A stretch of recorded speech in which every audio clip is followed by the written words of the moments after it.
ভাইরা আমার, বন্ধুরা আমার, অনেক বড় লোক সুদখোর ঘুষখোরকে দেখা যায়, তারা দেখবেন বিছানার মধ্যে ঘুমাইতে পারে না।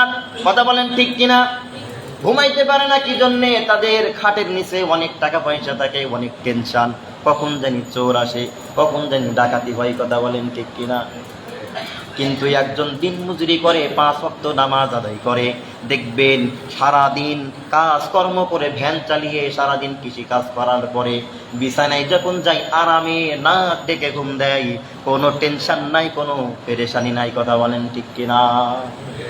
ওই সুদখোর ঘুষখোর দেখবেন, সুদখোর ঘুষখোর যখন টাকা যখন অনেকগুলো হয়ে যায়, এমন অসুস্থের মধ্যে পড়ে যায়, দেখবেন যে প্রত্যেক দিন ডেলি এভরিডে তাদের প্রত্যেক দিন দেখবেন 1000, 2000 অথবা 5000 টাকার ওষুধ কিনতে হয়।